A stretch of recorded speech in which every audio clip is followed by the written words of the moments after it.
To our next story. Camilla's lookalike sister has been described as the Queen's rock. Apparently, like most sisters, they squabbled as girls, but Annabel Elliot has now become a moral support and sanctuary in the royal's toughest years, which was shown when she starred in the hit BBC Boxing Day documentary. Senior fellow at the new Culture Reform Rafe Heydel-Mankoo is still with us, but first, let's start with royal commentator Michael Cole. Welcome to you, Michael. Were you familiar with the depth of this relationship between Camilla and her sister prior to that documentary? Yes, indeed. Good morning, Ian. Good morning, Rafe. These two sisters are very close. They were born within 18 months of each other. They went to school at Queensgate, just round the corner from where I used to live, and they got married within a year of each other, and then they had their children at around the same time. Indeed, it's interesting, one of Annabelle's children is Sir Ben Elliot, the MP who was the former co-chairman of the Conservative Party. So they've been together, and of course that's been through some pretty tough times, because it wasn't all that long ago, 20 years ago, that Camilla Parker Bowles, as she then was probably the most vilified person in the country, if not the world. Whether or not bread rolls were thrown at her in Tesco's car park in Chippenham, I don't know. But at the time of the breakdown and break up of the Wales' marriages, she was the pantomime villain in all of that. And of course, Annabelle spoke movingly in that programme because she went through those tough times, and quite naturally, she was very, very proud of her, seeing her go off to become Crown Queen. There we see some of the footage from that programme, and there you see the King very demonstrably exhibiting and showing his love for his family, which he didn't get a great deal of when he was a little boy. But he's determined to demonstrate what he feels about things. And there you see the King and Queen at Balmoral. So Annabelle is very important to her older sister.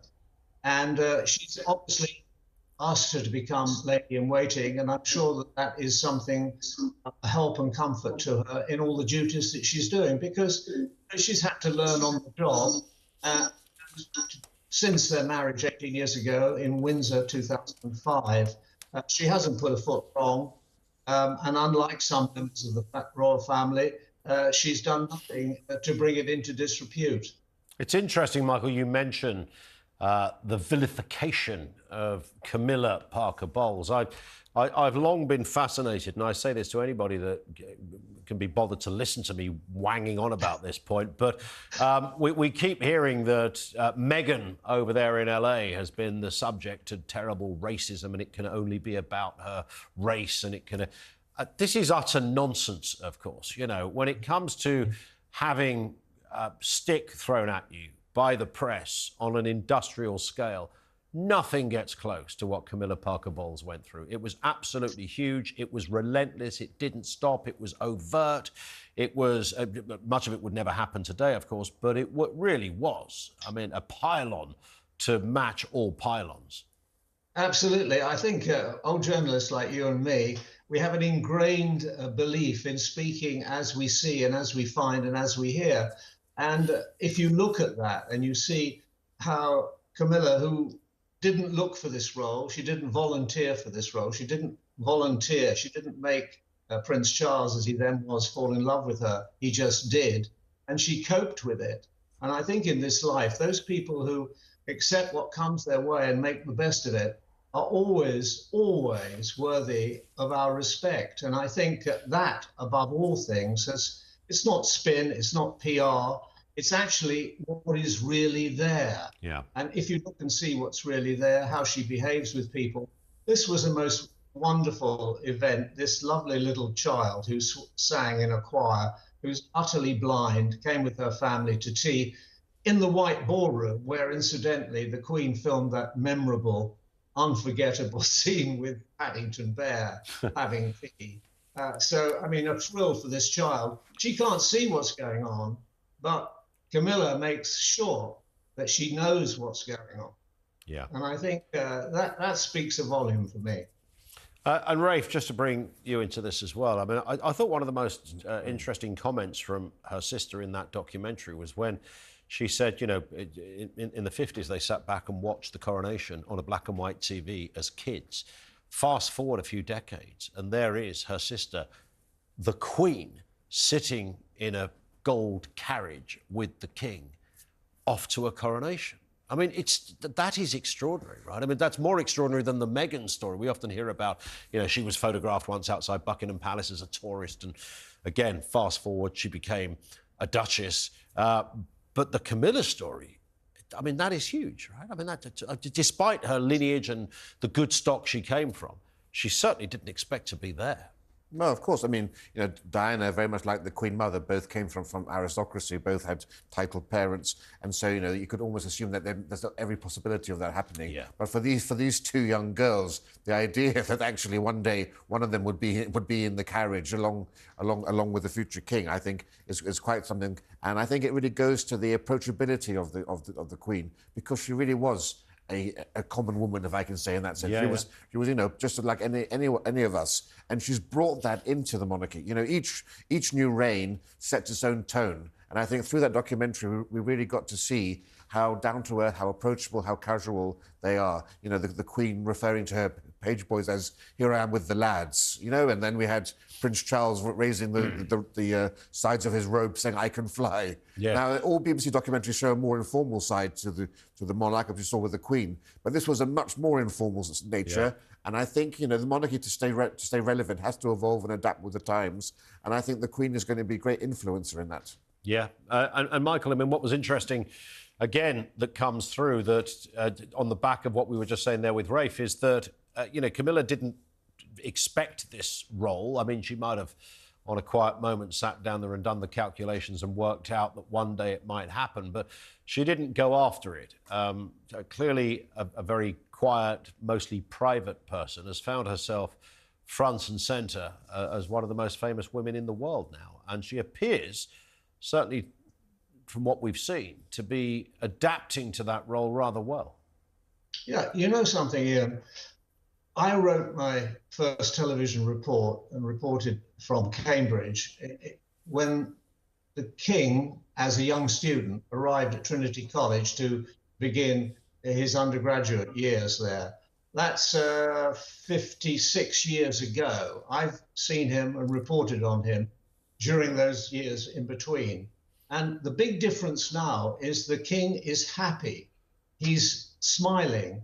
We're seeing it all the time. He has now become the merry monarch. In previous decades, he was querulous, he was uncertain, he was tetchy and touchy, and frankly difficult at times. And he despaired people would ever understand him or be sympathetic to him or even like him. But now the big transformation that's come about as a result of his marriage to Camilla Parker Bowles, the woman he always loved and perhaps ought to have married the first time around and would have avoided an awful lot of terrible trouble, tragedy. But as we see it now, he's very relaxed. Now he has what Diana called memorably the top job. He has nothing to prove, and he's going about it, setting about the new reign in a new way. And my view of the first full year on the throne is that it's been a great success in many ways. And I think that's, to a very large extent, down to Queen Camilla giving him advice, supporting him, and making him feel that he is the right man for the right job at the right time. Yeah, and it does feel that, Rafe, doesn't it? And she is going to be crucial to the image of the royal family. She does seem to be accessible. She seems to be somebody, despite her quiet disposition, she's a little bit cheeky. She's a bit of a giggler. She likes a laugh, and she likes a, you know, to display, you know, her humour, etc. Is that pivotal, do you think, to the future? Because we hear a lot of people saying at the moment, you know, King Charles seems like a nice guy, but not our Queen, and they need a little bit of something. That's precisely. Look, you know, the media for years built up Camilla into being a pantomime villain. anyone who's actually got to meet Her Majesty personally has seen the true nature. And she actually is somebody who's much happier in a pair of Wellington boots and a Barber jacket than she is done up in finery. She's someone you can have a naughty fag with outside and, and a glass of wine or a glass of sherry. And it's that sort of genuine warmth, genuine sincerity and genuine kindness that comes across. And if we got to see more of that, you would see the public coming behind her in full support. And she is the strength and stay of the king. He called her, it was non-negotiable, right? She was the non-negotiable woman. And without her by his side, this reign would be very different. We have a lot to thank her for. And it's just great that as she's the king's rock, she has her own sister, because everyone needs support and when you're fulfilling those sorts of roles. And she has her own rock in her sister, who's only 18 months her junior. And I think it's wonderful that she's also got that support, because it is a very difficult role still when you have such media antipathy towards you. Yeah, indeed. And Michael, just a final word from you in terms of where the royal family goes in 2024. As you say, it's been a busy year, maybe a sort of an establishing year. It's not a competition with his mother. It's not about that. But people will inevitably make those comparisons. What does the king have to do, perhaps, to enamour himself a little more, maybe, with public opinion? I think what he has to do, Ian, is to carry on doing what he's doing. He has the right instincts for the job. He has the right approach to people. And I think what we will see is, and it's overdue, some visits by the monarch to the Commonwealth, Canada, Australia, and the other 14 overseas realms, because the Queen was getting old and she was infirm and she didn't want to go on long flights, and who does?